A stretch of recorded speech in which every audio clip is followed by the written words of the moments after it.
Who do you want to see as 47th President of the United States? Someone under the age of 65. I'm a boomer and even I think it's stupid that we keep choosing candidates that are in their 80s. Deep fake of Teddy Roosevelt with all the animations from the Civ games. Can we have a leap presidency, like just have nobody for a bit? Maybe we should just work on ourselves before we get into a relationship with another stupid president. Update. Yes, this is sarcasm, ha-has are welcomed. Thanks for the votes and awards. The worst part of this is I can't even think of someone to name as a joke. Maybe a weed person instead of a coke person? Just someone that isn't a fucking joke, haven't we had enough of that? Someone that's not a fucking 100 years old.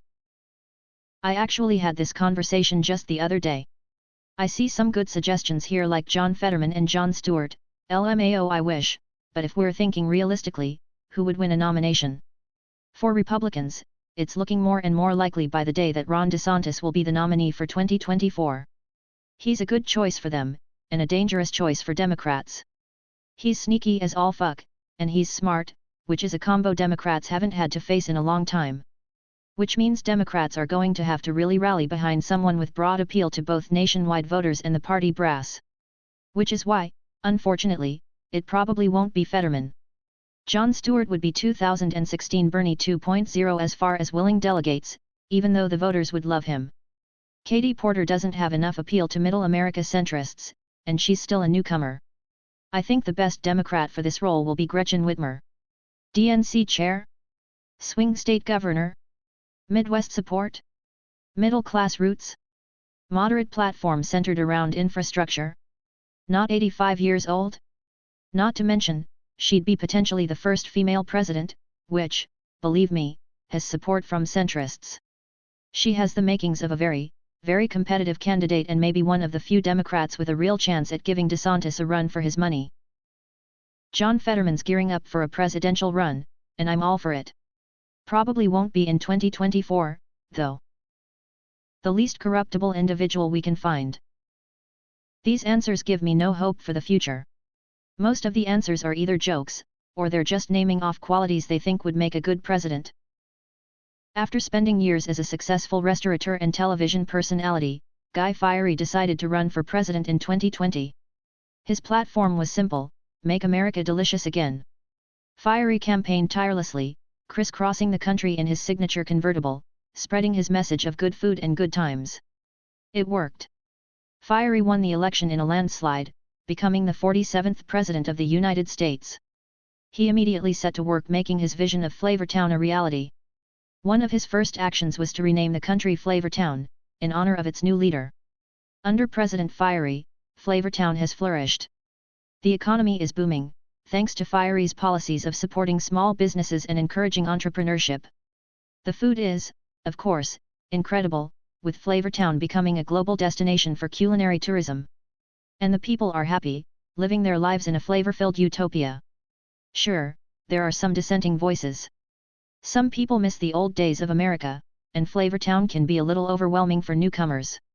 But for the most part, everyone seems to be enjoying the ride.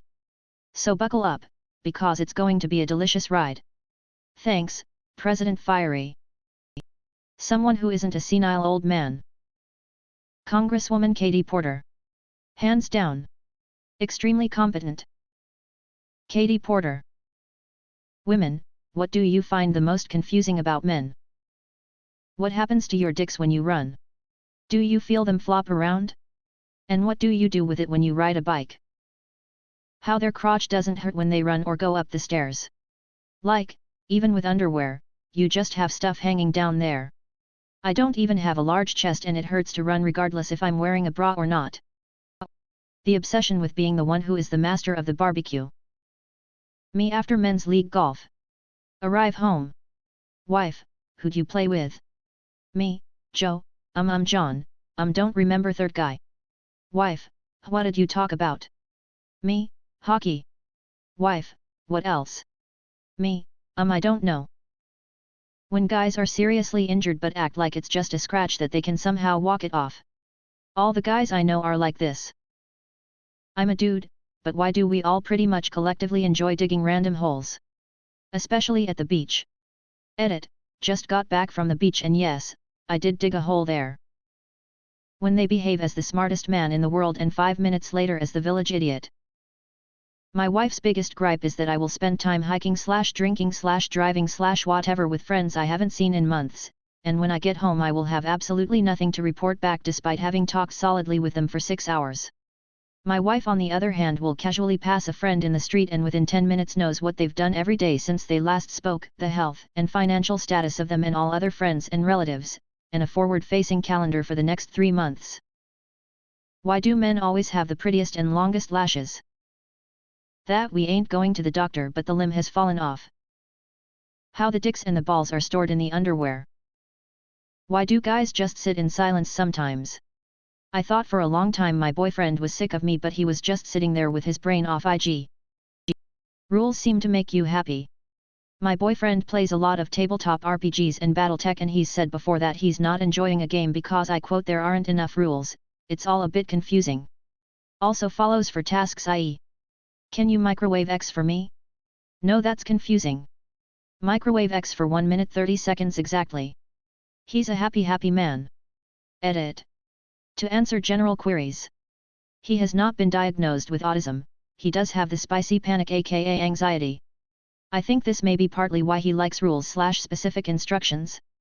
Though he does get a lot of autism/ADHD TikToks and has related to them so maybe. He's a historian specifically, war history. Our microwave is 900W. The game RECS are very welcome and lovely, he is aware of the thread and enjoying seeing what people are recommending for him. How do I know they are interested in me? How do I make it known to them that I'm interested in them? I'm way too shy to confess face to face, and yet I also find confessing though a text insincere. Once upon a time my girlfriend sent me into a gas station to get her a can of Mountain Dew. So I go in and search all over the place but they don't have single cans of Mountain Dew, only bottles. But then I see it, a 12-pack of canned Mountain Dew. Now in my guy brain she said can so I was not coming out of that store with a bottle. When I go back to the car with the 12-pack she asked why I got 12 cans of Mountain Dew. I explained my logic and she started laughing uncontrollably. She brings this up all the time with other women when explaining how guys think differently. What does the United States get right? Our public libraries are a real backbone for the country. Andrew Carnegie's groundwork in building the institution of free libraries, even in small towns, set a precedent that we wouldn't fathom today but couldn't live without. They often serve not only as an information exchange but as cultural hub, art gallery, performing arts center, tax aid, voter registration, job resources, etc. in communities. Plus they're one of the only places you can just exist for hours indoors without the expectation you must buy something.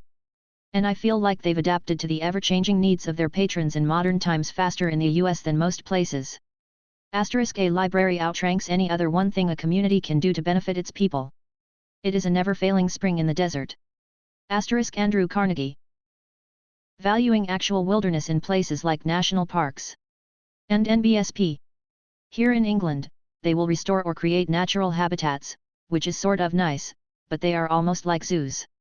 They are too small to survive by themselves so they are actively maintained. And in some English national parks, they actually allow housing developments as long as the architectural design is sympathetic. Here, countryside means farms. And NBSP. There is still a notion in the USA of protecting some large wilderness areas from development. Accessibility code for buildings. I come from a country where disability is looked upon like a crime or fault. USA does an amazing job making things accessible. I haven't seen all of USA but majority of the places has amazing system. Handicap accessibility. Most people probably don't realize this, but when you go overseas, particularly to older cities, it can be extremely difficult for people with disabilities to get around. Here, every new building has to meet certain accessibility standards, and many old ones have been retrofitted. We needed this. Films. Don't get me wrong, the US can put out some bad films, but the best ones I've seen are usually American.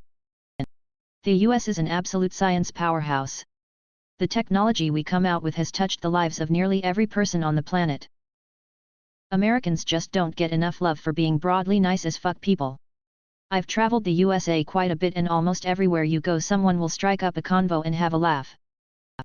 The United States adopts more children than the rest of the world combined. They do jazz very, very well.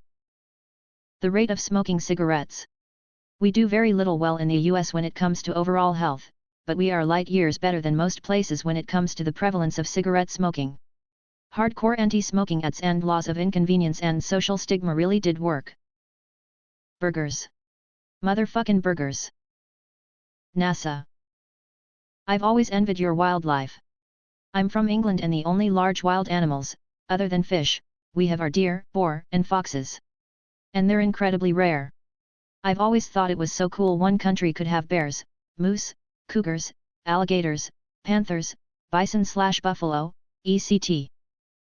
I say this as an immigrant who came to this country, so perhaps take it with a grain of salt. But it truly gives people a second chance at life. My life would be nowhere near as good as it is right now if I were back in my home country.